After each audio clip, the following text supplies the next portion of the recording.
Hi, everyone. Welcome to Alive, my search for the best ways to live. I'm your host. My name is Jiggy Jr., and tonight we have the newly appointed IATF Operations Center Deputy Chief Implementer, Councillor Joel Garganera. Congratulations, Councillor. Thank you, Jigs. Good evening. I know it's been a long day today for you. I know you just came from another Zoom meeting. Thank you so much for still being gracious enough, generous enough to spend more time talking to idiots like me. That makes two of us. Konsehal, pasabta ko naman ni Konsehal, what does the IATF Operations Center Deputy Chief Implementer do? Exactly what is this position? Well, we manage the activities of the COVID-19 Command Center. And then first and foremost, deputy. So I have my chief implementer in the person of General Feliciano. Although General Feliciano is the chief implementer of IATF in the Visayas, but as it is right now, he's focusing on Cebu City and the Metro Cebu. So first, I am his local guide. I am his local guide. He's from Manila, though his wife is from Cebu City.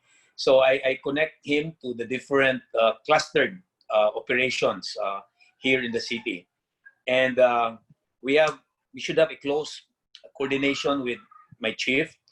And we convene and ensure that the members of those that are in the COVID task force should be aligned. First and foremost, the data. That's been our problem because we have lots of data in DOH. It's different from that of City Health, and it's also a very, very hard for us to get data from the hospitals, and other isolation centers. So with this right now, everything has to be harmonized. And right now, our emergency operation center is now the center of all the data. That includes the contact tracing, the swabbing, and everything. So data for me is the heart of everything. Because, and one also of the things that I'm very much proud of which General Feliciano also appreciate, that we involve other stakeholders in the community. So we involve NGOs, we involve the Philippine Nurse Association, we involve Ramona Boitis Foundation, we involve medical society, experts especially in epidemiology, and among others, and even those they call the apps rockstar. So everything is technology. So we are also tapping them. So everything has to be guided, of course, with a medical expert. So in fact, by tomorrow, earliest would be at 4 o'clock, we're going to convene our local COVID-19 advisory board in the city of Cebu. Konsehal, this pandemic has been going on for almost half a year now, and we have a mountain of data all over the world, and there are parts of the world that have huge success in dealing with this pandemic, namely New Zealand, Sweden, Japan, some would say Germany. Konsehal, who do we look up to? Who are we looking up to in terms of best practices? And can we implement these best practices here in the city of Cebu? Well, most of these successful best practices are being ruled by women, like New Zealand, like Germany. Okay. So we have to learn. That is why, Jiggy, in my advisory board, 2/3 of the members of my advisory board in this anti-COVID-19 are women. So not only the countries, but there must be in women that they're very meticulous in everything. And one thing also, women are also very good in contact tracing. So Yes, yes, yeah, yes. contact I was tracing. going, I was going to say that contact tracing seems to be the buzzword these days. Explain to us what exactly is contact tracing and how can we cooperate in a more successful contact tracing effort for the city of Cebu. Well, contact tracing is just like in a battle. You should have some data on where the enemy is.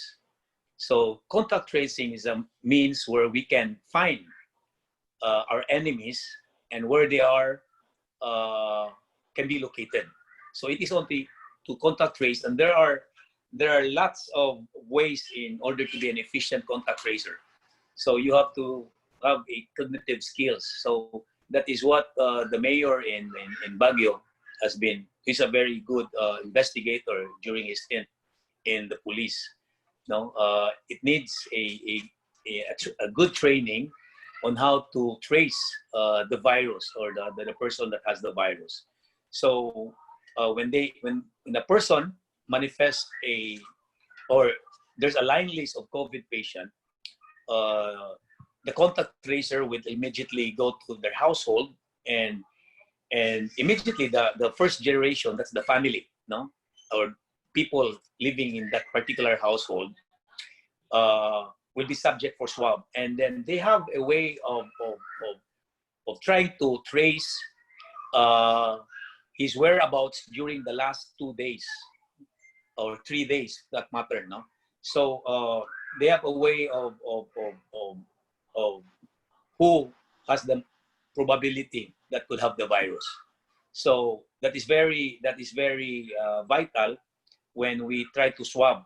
Okay, as what other countries are doing, or even Manila are doing, they do swabbing like PCR tests on a random basis. So the result is 10% of those that were being swabbed, no, are tested positive. Here in Cebu, we have a positivity rate of around 29% or even 30%. But those that we swab were being contact traced. So they are targeted targeted patients, no. So that's why our positivity rate is high. Unlike other LGU, they do it on a random basis. So mas taas ang atong percentage because we do contact trace. Ug asa to nag-positive, we contact trace and we swab the areas, the household, and the people within the vicinity, no, including the place of work. So that explains why we have high positivity rate around 29 to 30%. So that is very important in locating the enemy, because the data there is very vital in how we address the problem, no. So in terms of lockdown, it could be a granular lockdown wherein dealing on the entire place or the entire barangay or the entire city will be locked down, but we will be doing it in streets, or we'll be doing it by household. So data for that is really very important, and the data we gathered are the product of a very efficient contact tracing. So, Konsehal, sakto ba ko, Konsehal, for example, there is a restaurant. Paghuman, 50% ang occupancy nga allowed sa restaurant, right? O niya, paghuman ani niya, nahibawan ninyo nga one of the, let's say, the waiters was positive. So, how do you contact trace that particular restaurant? Do you get in touch with all of the customers of that restaurant, for example, or saan man ninyo kung restaurant nga setting? Actually, mo na nahitabo sa South Korea, no. There was one time medyo they were safe already, and there's this one positive COVID asymptomatic na patient was not able to control himself, na quarantine siya. He went to a hotel and partake the buffet, no. So after that, would you believe, Jigs, 1,400 ang na-contact trace. So just imagine, no? So just imagine the degree ba sa iyang transmission just for one person. Ganingan to buffet dinner nga 1,400 kabuok ang na transmitted sa maong virus, no? In Baguio Jigs, for every one COVID patient, mo average sila og 40 ka mga na-contact trace, no? And some will even go as high as 70. And then in each team, na ginay doctor, na police, kaya police, they're very good in cognitive investigation. But maayo sa Baguio, because they were able to react and timely, there were only like 43 COVID patients sa Baguio. But in Cebu for one,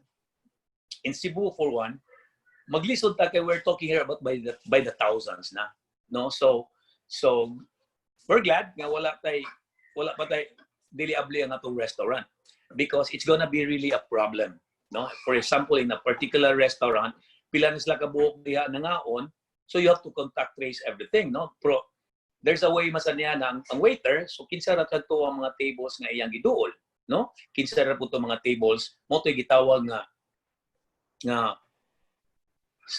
sorry na inanawag mo to'y gitawag nga first generation, no?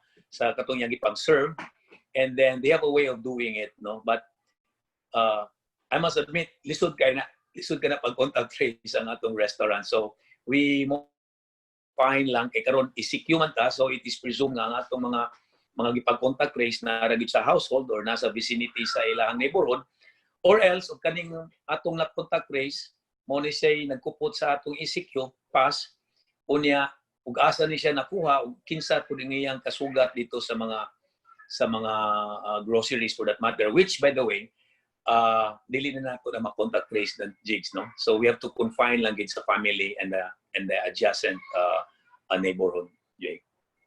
So I was talking about a restaurant scenario, I'm good consel, because I'm hoping nga ma-downgrade ang ato ang or ma-upgrade ang ato ang level of quarantine by tonight, and maybe some of the restaurants will be able to open and by tomorrow, or at 30% or 50% capacity and all that stuff here in Cebu City. So if ever lang konsyal ba ma-downgrade ang ato ang, or I don't know if you call it downgrade or upgrade ang ato ang quarantine level, kaning kung naatay mga restaurant nga pwede na mo abli, konsyal, do you think we have the capacity and the manpower and the know-how to contact trace business establishments like a restaurant or a hotel or other business establishments?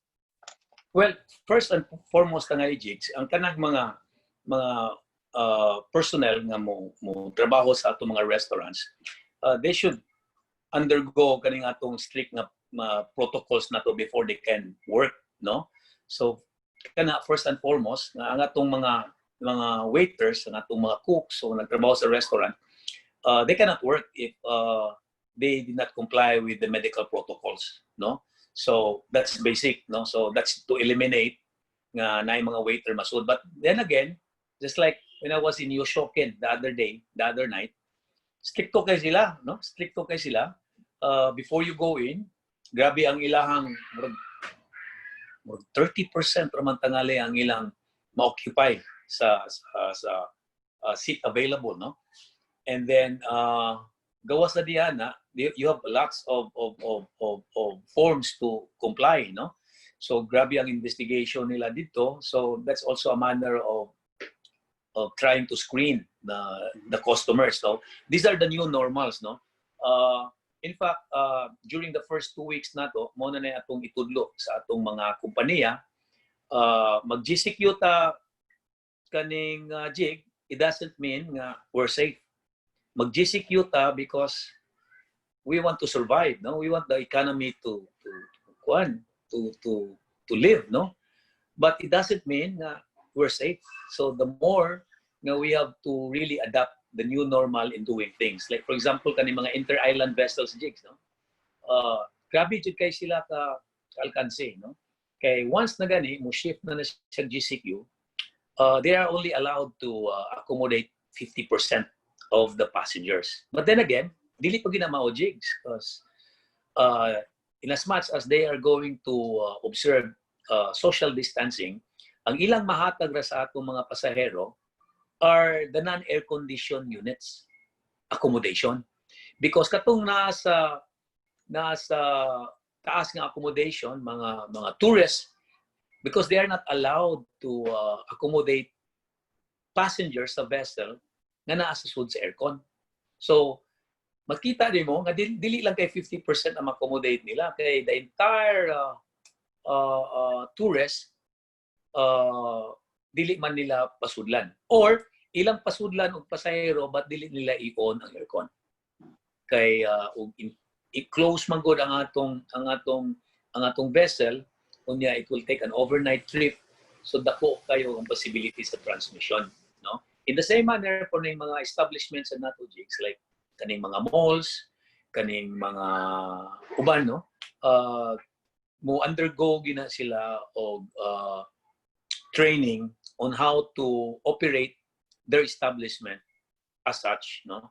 So we have epidemiologists who are on board NATO, and then we have also members from the Cebu Chamber that will be also helping us.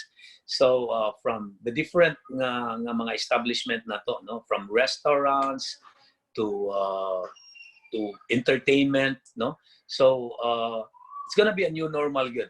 Dili ni siya sayon, and then we just don't have any other alternative but really to strictly enforce this. Okay, it is the only way for us to sustain. When you say strictly enforced, Consial, do you mean aside from the protocols of washing your hands, social distancing, and all that stuff, do you also mean contact tracing? Is that your response? Is that the responsibility of the city government to contact trace, or does the responsibility shift to the business establishment? Kinsa man ang responsibilidad nga ma-contact trace ang mga customers sa gym, sa salon, sa restaurant, sa mall? Inyuhan ang responsibilidad o responsibilidad na sa business establishment? Well, it should work both ways, no? Kung mag-contact trace me, unya nahibawan nga diha misud or trabahante diha, they will also be very helpful, you know, in trying to conduct the contact tracing. No, it's the responsibility of the city. Okay, we have the necessary experience and personnel to contact trace because the establishment has no capacity to do that. But then again, during the seminar or in orientation on how to conduct their businesses, they're also taught, no, on how to detect, on how to screen, no? First and foremost ang ilahang mga trabahante, ang ilang mga empleyado. And then usa na ang air conditioning. Second, also ang number of customers ang ipasud nila, no? In any given time. So dako kini siya og kaning ingon ta nga kaning kaltas, no, sa ilang ekonomiya sa matag business, but this is the safest way to do in order to sustain, no? So perhaps by the time tingali nga magakita na ta og tambal niyan, no, vaccine niyan, but then again kaning atong experience karon mausab gyud, no, mo nilang giingon nga new normal. Gani ikaw daghan kay mga DJ ron nga walay adto-adto sa ilang booth, no? Kay enclosed mo na, air condition yun na. So, kasagaran ron mga FM station, alas 8 na undang naman, no? Alas 9 na. So, naapektaran po sila sa curfew, no? So, the new normal karon is nanagjukas balay, no? So Consial, you mentioned nga mag-contact trace ta, and then you also mentioned nga you have employed or at least consulted with the app kings or the app gods, kaning mga ayo kay mahimong apps sa telepono or sa mobile devices. Unsa man ni pag-contact trace ninyo, Consial? Is it going to be manually done? Are you going to use a mobile app? Do we have the personnel? Did we hire enough people to contact trace effectively in a population such as ours here in Cebu City? Actually, I had the privilege, no? Kaning gitawag na to bird. They call themselves, they're San Carlos app. Mga engineers ni sila. I invited them last week, no? And they were able to showcase us may tungod kaning app, which is very important in contact tracing. So before not judge, there must be a massive data gathering. There's a community, there's a place of work. So they have an app. Once you enroll or you register and you put all your pertinent information, so they have an app that will locate you. May bawo sila kanusa ka ni sakay og sakyanan, kanusa ka ni sud og mga establishment. Ang importante is naslay data, no? Naslay data. So ngari gyud na magsugod gyud sa community, then place of work. So panalitan ug ikaw na proven, na tested ka nga positive, because of that app, makita nila og asa ka gikan for the last pila ka adlaw. Unsa mga establishment ang imong gisudlan. So dali ra nila mag-contact trace kay makita man nila ang imong movement. So that is really the purpose of an app. Kasagaran, perhaps mga 90% na tayo mga tao na doon na naman tayo mobile phone, no? So that is the basis, and for sure most na gi-employ pod sa ato mga establishment ng ilahang mga staff, and then ang also pod mga before ka mo musud sa ilahang restaurant, you have to comply with the necessary nila nga mga mo-submit ka sa ilang apps pod, no? So with that na sila access sa imong app. So panalitan nakasud ka diha unya naay lain nga nag-positive, natakdan ka. So kay nag-register naman ang imong nga diha sa pagsudi mo sa mga establishment, the establishment can help the city government for the matter locate nimo kay nakasud man ka to inform you nga naka-interact ka, na-expose ka ug usa ka positive. So that is also the importance po sa mga establishment nga ni-employ sa niya nga mahong apps kay dali lang nila pag-trace. Mahibaw na sad ta kay nahibaw na ta og kinsay nakasud diha. So pagtawag lang sa telepono nga ikaw na-expose ka this particular time, ikawon ka ang imong tupad is a positive COVID positive, so ma-inform sa ka, so you can very much well isolate yourself or you seek medical attention. So do we have that app on the ready, Konsihal, or is that still in the works? Because I don't have that app. So if I did catch COVID-19 now, there's no way of contact tracing me and where I've been. So is this on the ready or is it still being developed? Nana. Actually, nana na siya jigs, no? It's been there ever since, no? Since before last year pa nana na siya. But somehow we failed to appreciate, no? The purpose of the app, no? It was introduced to the city as early as February. I have a friend, si Radley Jola. He's also into a company that developed that apps, which is now being used in Quezon City. It's now being used even in Baguio. So the city failed to appreciate the technology, the app. But right now, I imagine that this is a free app. So pwede rin siya ma-download. Do you have the name of the app? Can I download it now, or something? Is it available in both iOS and Android? You know what, Jakes? When we talk about that, no, dili kay ko. Okay. I'm not really into tech, no, but these engineers, no, that I invited last week, they call themselves bird feed, bird's eye. Bird's eye. Yeah, they're bird's eye. Are you sure it's bird's eye? Yeah, bird's eye. They call them wrong body part. Yeah, but whatever. No, but it has bird. No, bird feed, bird's eye, whatever. And then they let you use the app for free. Okay. for free. In fact, when I asked them, so how will you make money out of this? Because don't tell me you're just making this to help. Yeah, well, that's the second.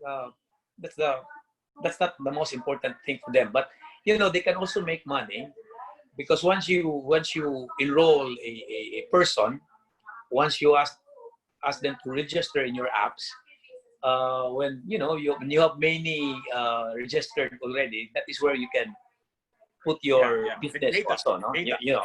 So the apps is for free. The apps is for free, and then I will ask them to present again this coming Friday, together with the other stakeholders, no, that I formed, so that we will be one, no, including the business sector, to appreciate this app. And they are not only one, or there are around 3 apps, no, that are going to be present in my meeting this coming Friday. So we will be using those apps to help contact trace eventually. Well, for one, that makes the job of the contact tracer very easy because everything is, within the palm of your hands. No, his movement for the last 2 days, it can be traced through the Pero app. kailangan kag Wi-Fi ana konsehal sa dili na siya Of course. Wi-Fi. So if you turn off your data, wala siya contact tracing involved. O wala siya whatever. The GPS will not be turned on, I guess. So medyo dili siya magamit nimo kung off nimo ang imong data. So i-on gyud nimo ang data, which is probably quite prohibitive because only very few people have mobile data. And there are some parts of Cebu that have really bad signal. So I don't know how it's going to work. But in the meantime, we're going to do it manually. But I think it's key that we have data because I think this is how we're going to defeat this virus with data, right?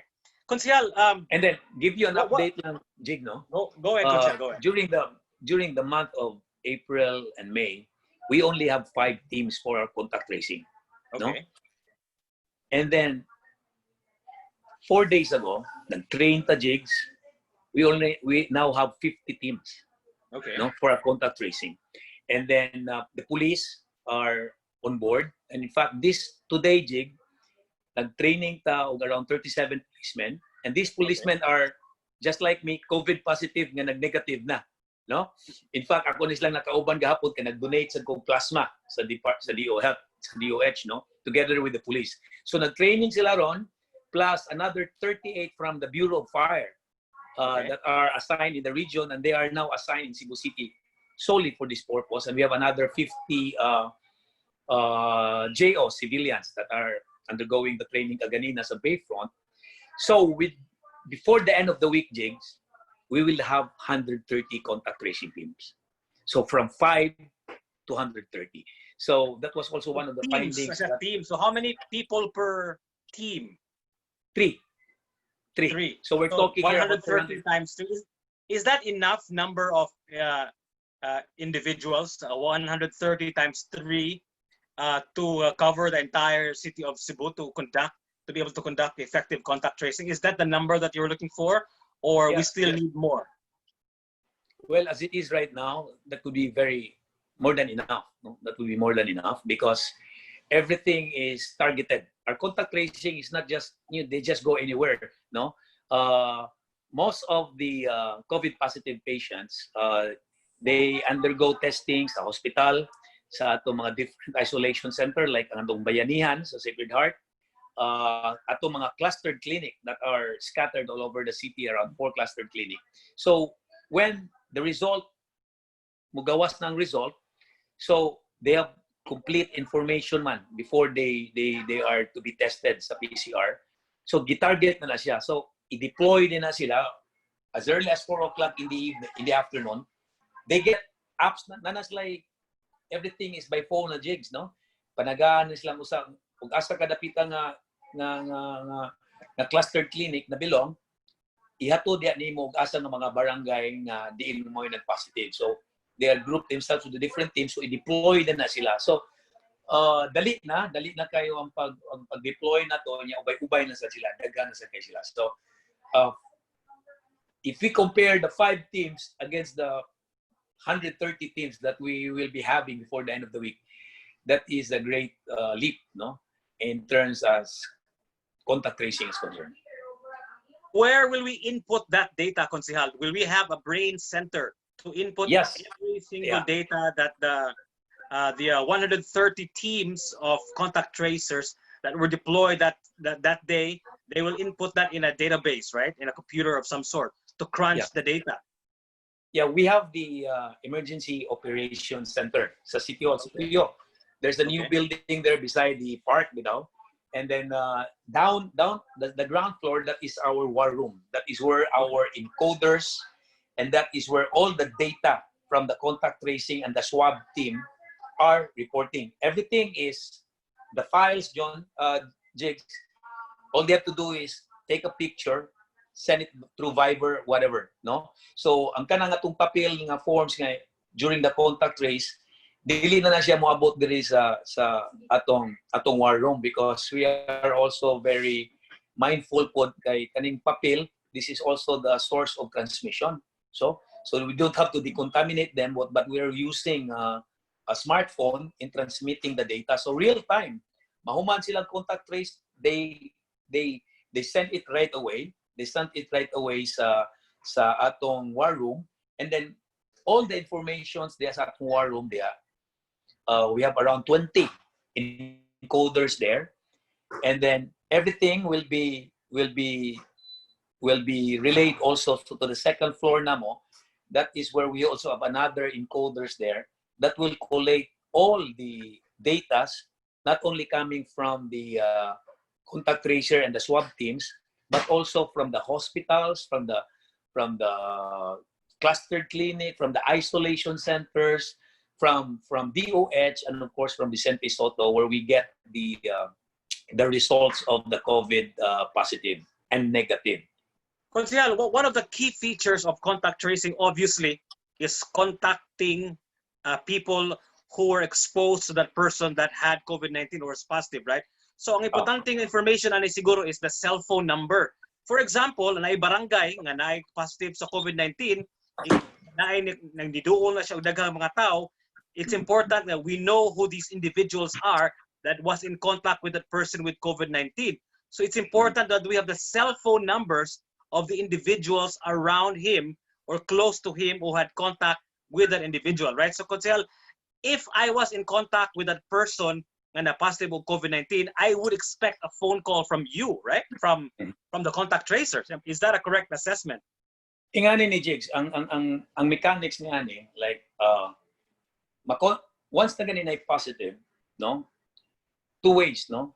Either ligawas ang resulta nag-positive ka, or you went to a clustered clinic, you get yourself tested, and nakay symptoms, no? Nakay manifest kang symptoms. So, ang probability ni mo nga nakay COVID is very high. So, you're advised to go home. Pag-abot ni mo sa balay, Jigs, we advise the household nga mag-lockdown.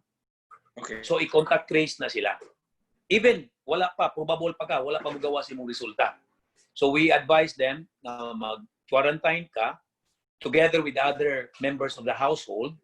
And then the barangay, ang nakalami ning atong kaning pagsuod na ako ron, Jigs, no? Murag second round ni nago, kay ang mga barangay are really cooperating, no?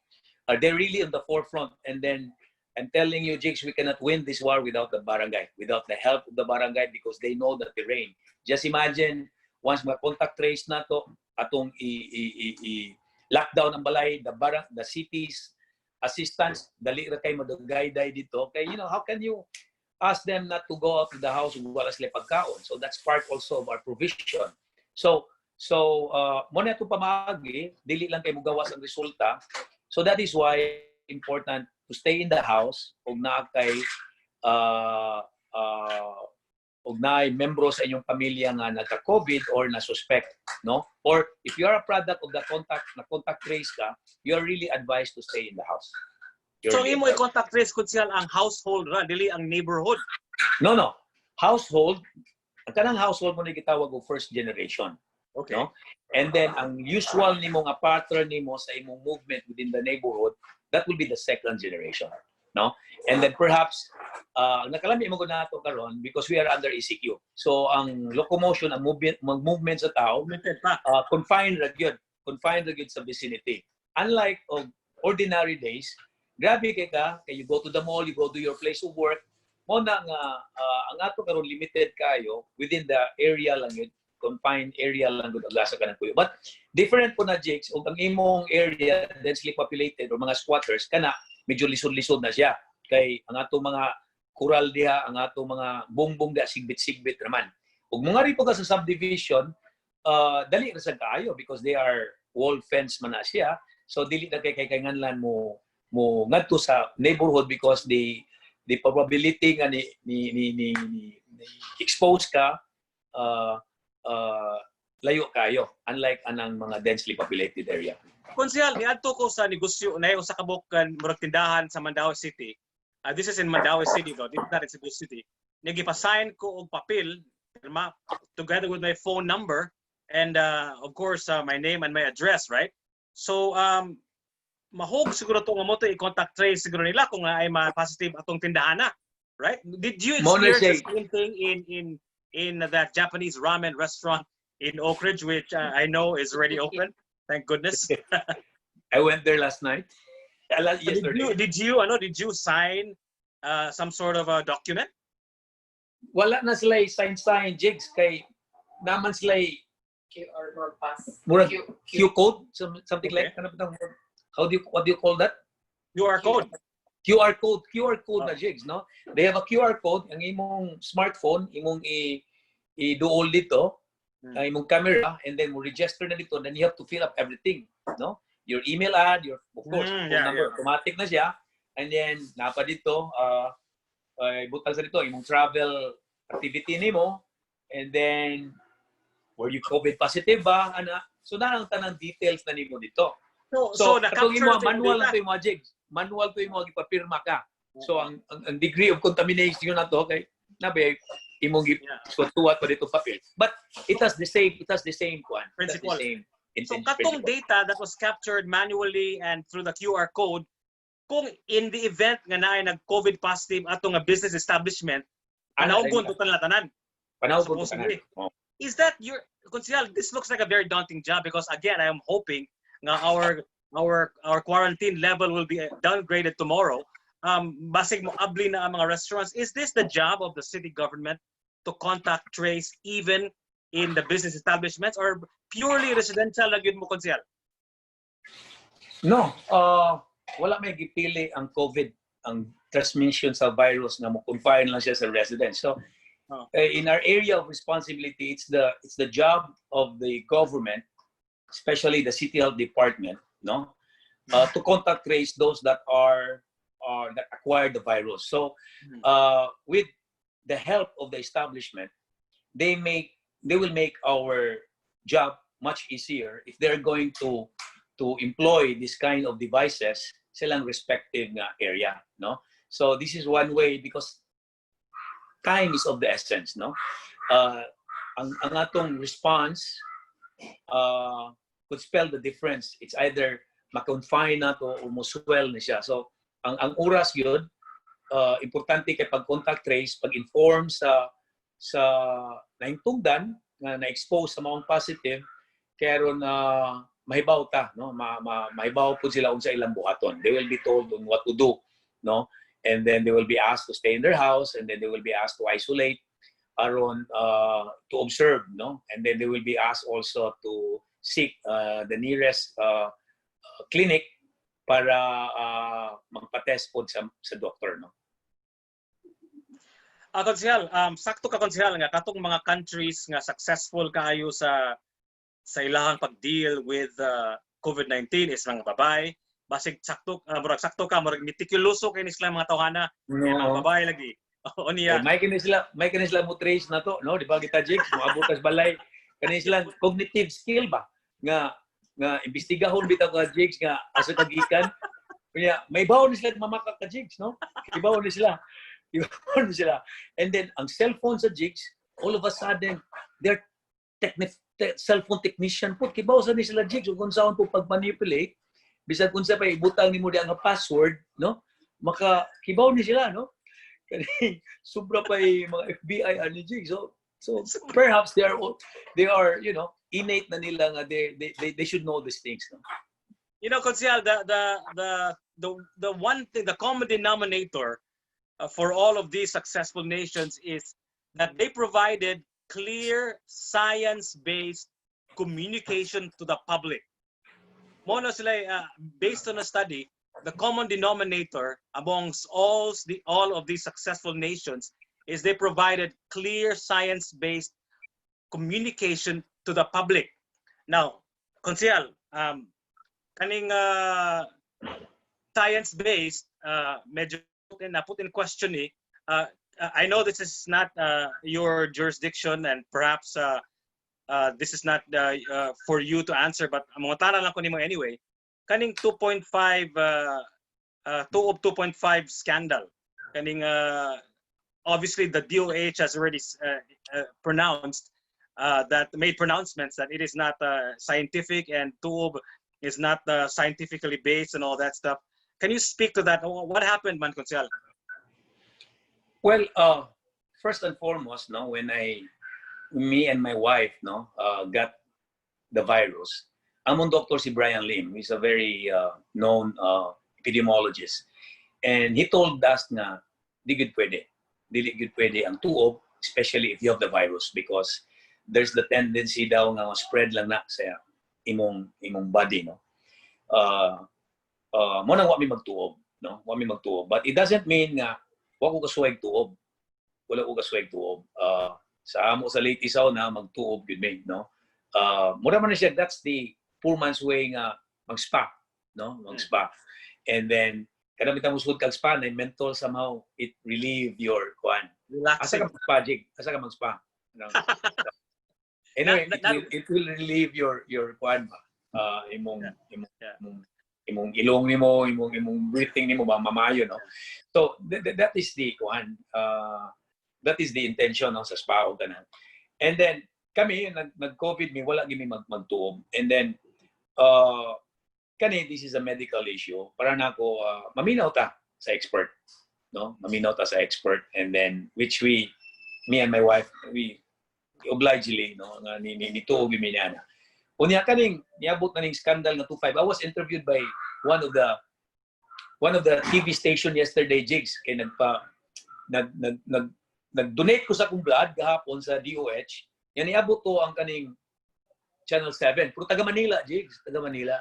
So these are the same question nga ilang gitubag nako. Now was there an ordinance to that effect passed in the council to procure these Tuob kits, no? Was there an appropriation made? So ako siyang gitubag nga all I remember that was in May, early part of May, nga wala pa magsugod, wala pa ko mag-COVID, nga din wala pa mi mag-Zoom, na pa mi dito sa council, nga there was a resolution passed asking the medical expert the benefits of a Tuob, this kaning traditional nga pamaagi, no. That was the only resolution. There was no appropriation. More so, there was no resolution urging for people to practice Tuob. Wala. It was just asking the medical expert to study the benefits, if any, no, sa Tuob.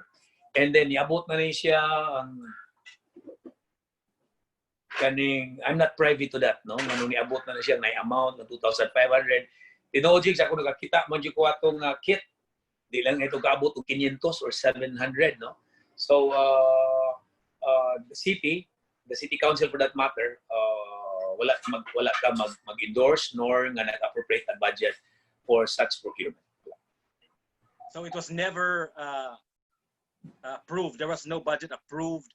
And in fact, they were saying it was a donation, or some were joking, basig gi-barter ko to, barter di naman sa legal ko no. So unsa man gyud? Donation to siya, barter to siya, unsa man to siya? What about the latest version? Maybe I will ask the kind Councillor Jerry Guardo about it later, right? Yeah, kaya wala, no? Yeah. Konsyal, si Secretary Duque earlier said nga we have flattened the curve, and then backtracked a few hours after and said We have not flattened the curve. We only bent the curve. So again, clear science-based communication to the public. Nga nung murag atras abante man ni si Secretary Duque. Unsa man gyud? Did we flatten the curve or did we bend the curve? And that's the national outlook. That's the national picture. How about here in Cebu, Consel? Unsa man ta? Are we still on the uptick? Are we flattening the curve? Are we on our way down? Asa namtani when it comes to the curve here in Cebu City? Actually, Jigs, no? I-deploy na to ato mga contact tracer 4 days ago, no? If you want to get the data up as it is right now, dili pa kayo daghan among data na nakuha. And then considering also sa state po sa atong hospital, I would say ang atong hospital is still in the critical, especially ang atong mga critical nga accommodation, no? I told si Mato gapon during our meeting. Ningon siya, posible ba na magka-GCQ ta this coming 2 days from now, no? Which is tomorrow. So I told him na, sir, we will present you the records, our latest records, and the state of our hospitals, the deaths, no, the number of barangays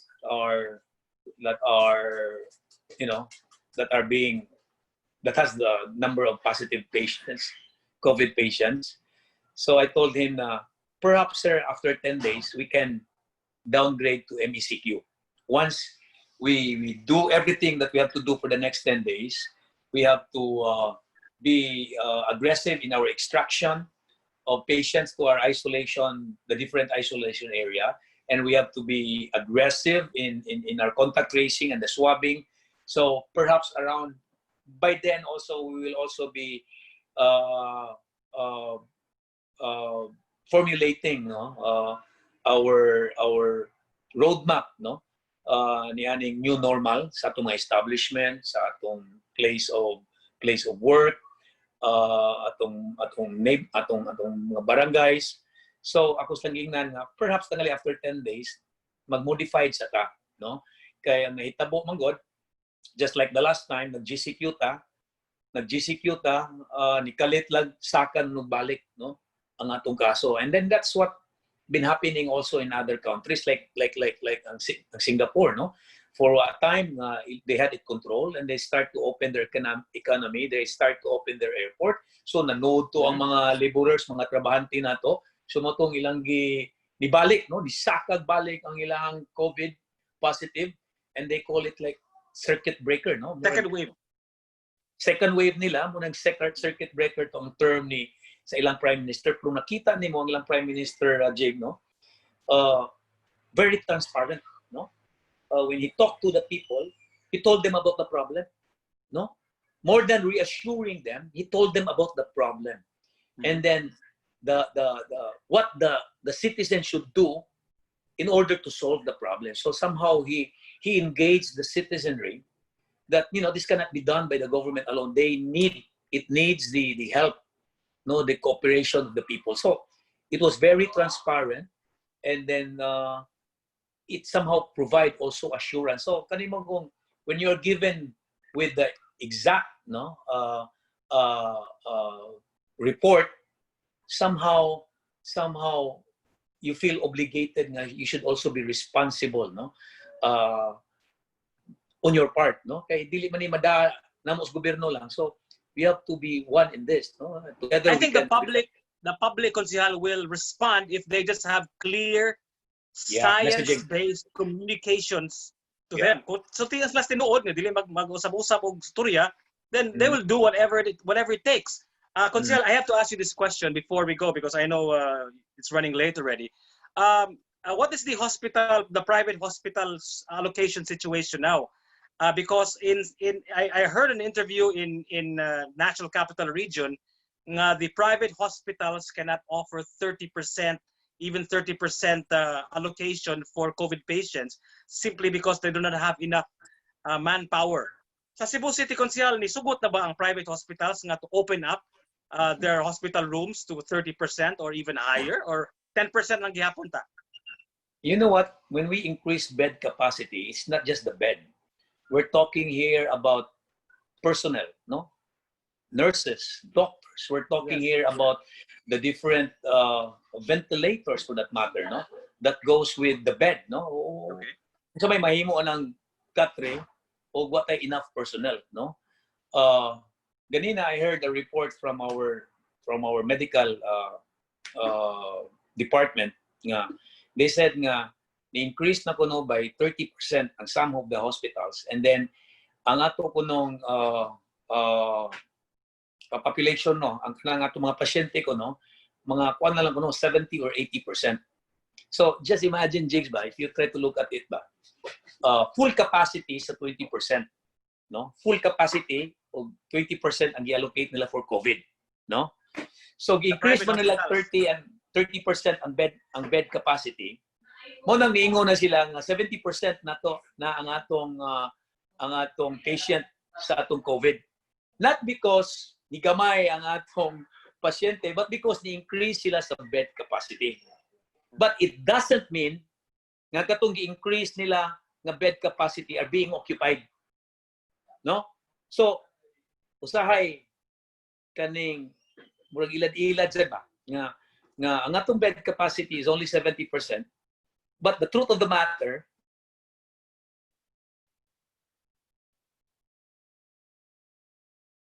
it is 100% ang atong bed capacity it is 100% ang atong bed capacity. It's just that nga they increase the bed capacity to 30, but they are not allowing patients niya ng 10% nga additional, no? So makita nimo sa ilahang data na 70% ra ang ilang capacity sa COVID patient, which is wala gid na mugamay kundi gi-increase lang nila ang bed capacity, no? So it's not reflective. Have they agreed to the 30% increase, or are we still at 10%, 20%? Unsa man gyud ang final judgment aning issue konsyal? Did they increase their capacity, bed capacity to 30% or wala? Na ako'y naibawan nga hospital nga na-increase sila sa bed capacity, but those additional bed in a wing they never accommodated patients there, no? So wala so simply because there's no personnel, no? There's no personnel, there's no nurses attending to it, and then on top of that, they don't have the necessary equipments for COVID patient in that particular one. So that's one also nga we have to be clear on messaging, no? Because this is health, no? We need to tell the exact score, no? And then mo ginakong gi-relay gahapon ni Director Simato Jig nga I don't think we're ready for GCQ. I understand we need to open our economy, pero it doesn't mean nga atong giablihan ang atong economy na safe na mo downgrade tag GCQ. It doesn't mean na safe na. We just need to survive. So I told him og GCQ ta tomorrow, there's a very big probability nga musaka ginig maayo. So we don't want that to happen. In a few minutes, or I don't know, kanus ani mo mata si President Duterte, but I think he's going to have a press conference, right?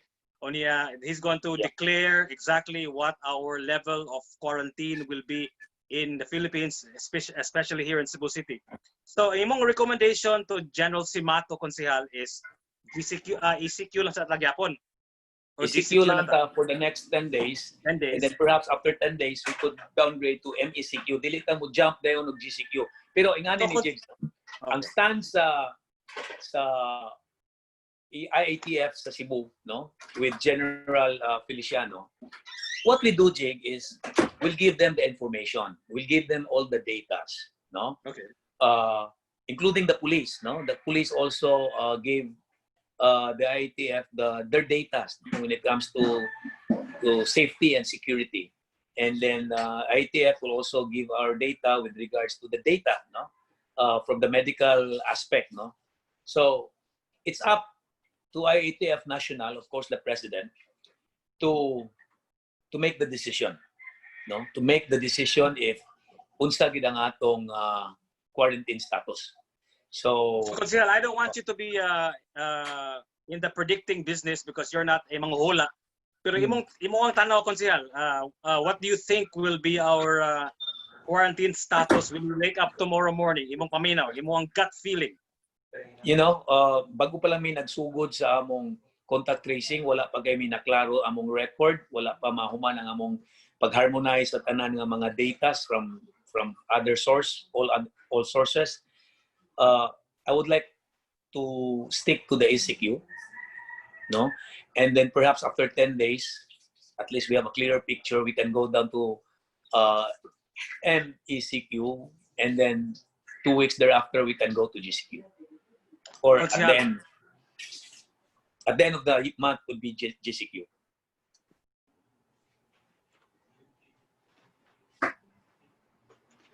So, tanaw mo, Konsehal, based on your recommendation, based on what you know, based on the data, you feel nga we will still be in ECQ tomorrow until 10 days. Nga nung dili man the usual 15 days nga cycle, nga anong 10 days naman imong paminaw? Well, nihangi man ko, ni compromise man ko, kay usually every 15 days man na siya, no? Every 15 days man to. So, ako nalito was 10 days, kay at least magkakita po si Kuan na to, si Mato na to. You know, this is a medical issue. So we have to be scientific and medical science back ang atong decision, no? So di mo na pwede nga muingon lang ka nga okay na. So all the data that we received so far in terms of death, in terms of hospitals, in terms of number of positive patients in the city, clearly tells us you know, magunsa man ang negosyo o wala nay tao mo palit, no?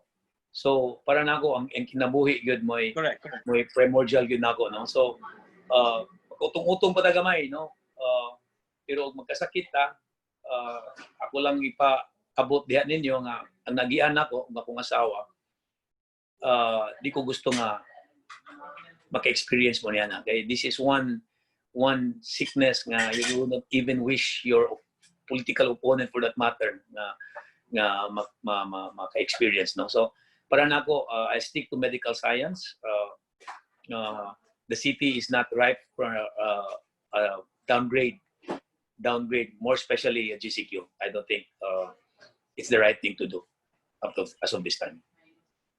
Konsehal, now that you're one of the deputy chief implementers of the IATF, what is your message out there to the Cebuano community watching this interview right now?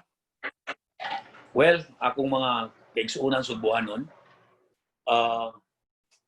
nalupig na ako ang COVID, no? Akong asawa during that month-long na pag-away na mo bato kaning COVID. Dili basta-basta, sakit, gool, pero we managed to defeat COVID, no? Susama po na sa atong syudad, no? Ato ning kaya ni nato. Never entertain nga dili ni makaya nato. Kaya ni nato. I firmly believe that, no? I firmly believe that. And then sa akong storya ganina sa mga kapulisan nga, you know, in enforcing, in implementing strictly, no? Nining atong lagda, no? Nga usay makaingon ta nga I'd rather be feared than be loved, no? Mas maayo pang kahadlukan ko kaysa higugmaon ko. So anything that I will say will be treated seriously. So unsay akong lagda nga ipatuman angay ginang seryosohon, no? So mo na itong ikinahanglan karong disiplina kay ang kaugmaon nato mahitungod na ning COVID, no? Nagdepende ra nato sa isig kausa nato. So let us be one, let us be united. Kaya ni nato mapildi ni nato ang COVID. Jigs. Thank you so much. The IATF Operations Center Deputy Chief Implementer, Councillor Joel Garganera. Thank you so much, Konsehal. Thank you, Jigs. Thank you, Jigs. Be rest assured, we have your support. Whatever it is that you need, especially from us media men, please don't hesitate to communicate with us. as long as you know, we're still alive, we're here to keep you, help you in whatever it is that you're doing for the IATF Operations Center Deputy Chief Implementer, as also as your capacity as City Councilor of Cebu City. Daghang salamat, Konsehal. Daghan Jigs, God bless. Amping kanunay. Stay safe. Thank you so much. Thank you.